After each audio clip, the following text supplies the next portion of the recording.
They say family should protect you. That blood should bind you in loyalty, in love. But for me, it became a noose I didn't even realize was tightening until it almost choked the life out of me. I was 28 when I got the call that would crack everything open. "Hi, this is Chase Bank," the man said calmly, as if he wasn't about to drop a bomb on my life. "We're calling to confirm the $100,000 auto loan in your name. The first payment is due next month." I nearly dropped my phone. "What loan?" I asked, my voice shaking. "Please subscribe to our channel and tell us in comments from where are you watching this video." The line went quiet. Then, slowly, the rep confirmed my full name, social, and address. All correct. I hadn't taken any loan, and I sure as hell didn't buy a luxury car. My stomach twisted as I hung up and called my parents. I thought they'd be alarmed, supportive, ready to go to war for me. But when I told them, there was a pause. And then my mom said flatly, "Sweetheart, don't make this bigger than it is." "Bigger?" I snapped. "Someone took a loan using my name. They committed fraud." And then my father, always the peacekeeper, or rather the one who kept the peace by silencing me, sighed and said, "It's done now. Just let it go." It was in that moment I knew. I called my sister. She picked up casually. "Hey," she said, like nothing had happened. "You used my name to buy a car?" I asked quietly. She didn't even deny it. "Okay, yeah, but you weren't using your credit for anything important, and Mom and Dad said you'd be okay with it. You always help." I couldn't breathe. She had used my identity, my trust, my life. And my parents were not only complicit, they expected me to take it quietly. That night, I didn't sleep. I sat on my bed, scrolling through emails, credit reports, legal forums. Every message from the bank felt like a slap.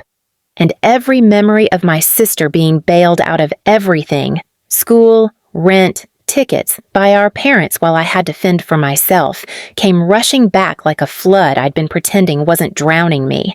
The next morning, I confronted them in person.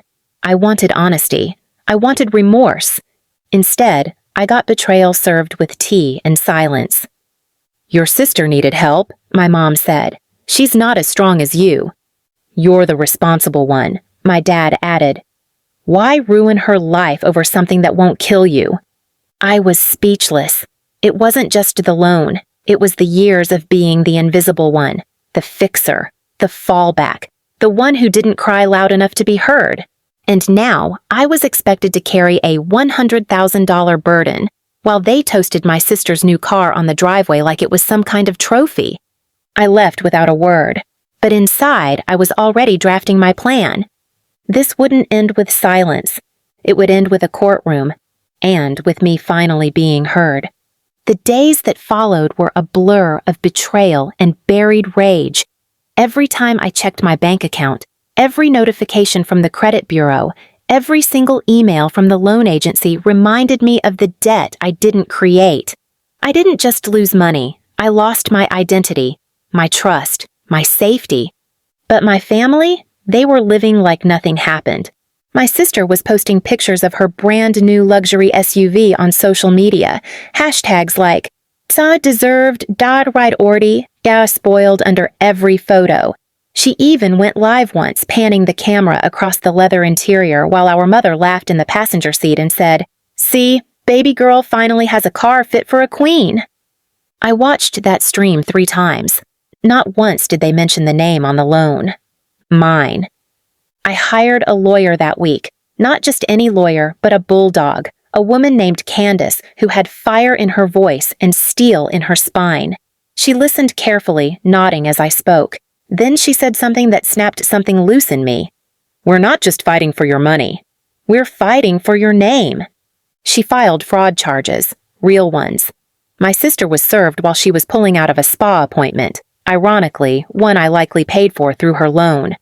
The moment she saw the envelope, she called me in hysterics. "You're suing me?" "Yes," I said calmly. "You stole my identity. You signed under my name. You committed a felony. You're ruining the family." I almost laughed. Ruining the family? The same family that told me to let it go? That stood by while their golden child built her life on my credit? My parents called next. First, it was concern. "Let's talk about this calmly," my dad said. "You don't want to drag your sister through court. What will people think?" Then came the guilt. My mother's voice cracked. "We didn't think it would go this far. We just needed her to have a car. She's looking for a job." "She bought the car 3 months ago," I cut in. "She's not looking for a job. She's looking for attention, and you gave it to her with my identity." Then came the threat. "If you don't drop the charges," my father said slowly, "you're not welcome in this family."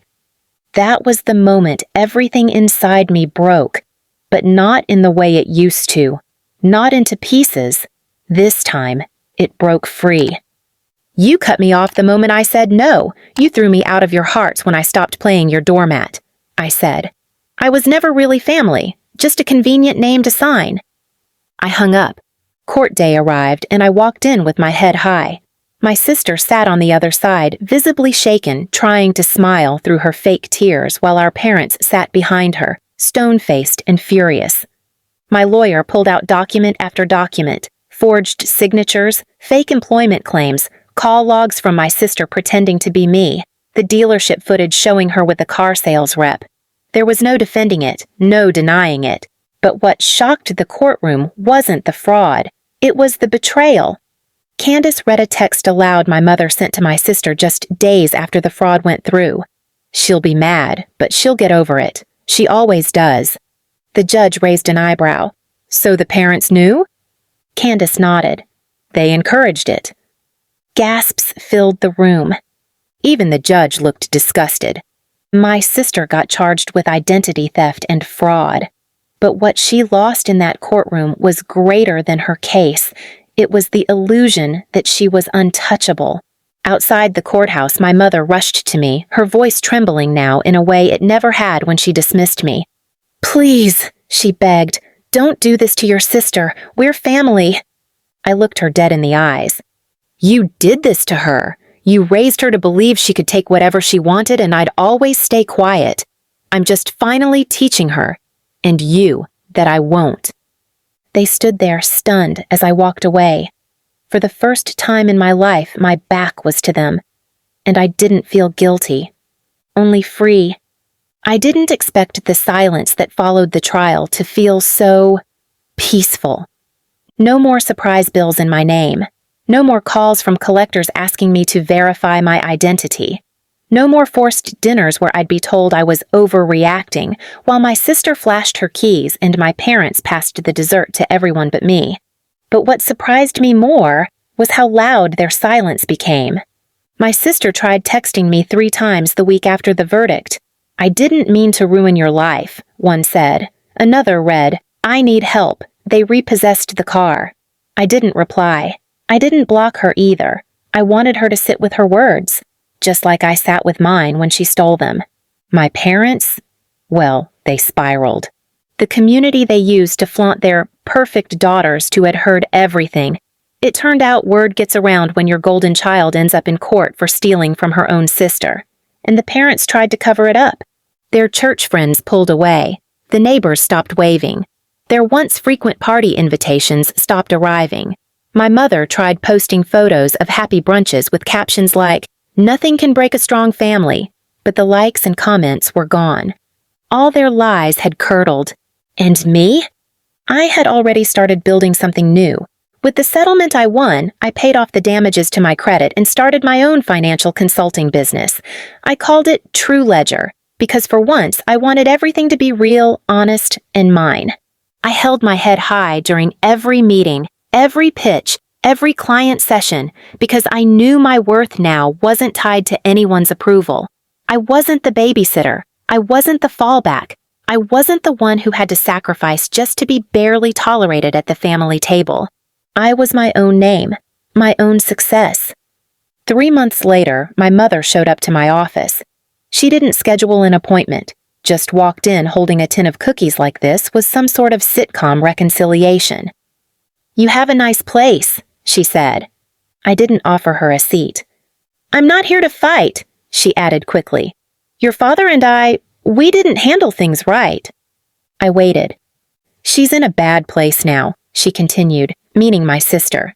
No job. The car's gone. We had to take out a second mortgage. And? I asked coldly. She needs help, she said. And we thought maybe you could... There it was. Not, I'm sorry. Not, I was wrong. Just another request. Another favor. Another expectation that I would break myself to put them back together. I stepped forward slowly and handed her an envelope, the exact kind she once begged me to not open when this all started. She looked confused and opened it. Inside was a letter. A notarized letter removing them as emergency contacts, as financial proxies, as beneficiaries of anything I owned, completely and legally erased from my future. "What's this?" she asked, her hands trembling. "Boundaries," I said. "The thing you taught me to never have. I'm teaching them to myself now." Her eyes filled with tears. "You're cutting us off?" "Number, I'm protecting myself," I said. "You did the cutting the moment you let her steal from me and called it family." She didn't speak, just turned and left, slowly, shoulders heavy. That night, I sat on my apartment balcony, watching the city lights blink like tiny promises. I thought about the little girl I used to be, the one who stayed silent during every insult, who babysat for free, who got hand-me-downs while her sister got ribbons, who was taught that love meant sacrifice and silence meant strength. And I whispered to her, "We made it." Because in the end, this story wasn't about revenge. It was about reclamation, about taking back my name, my peace, my voice. And the most powerful thing? I didn't just win the case. I won me. Please subscribe to our channel and tell us in comments from where are you watching this video.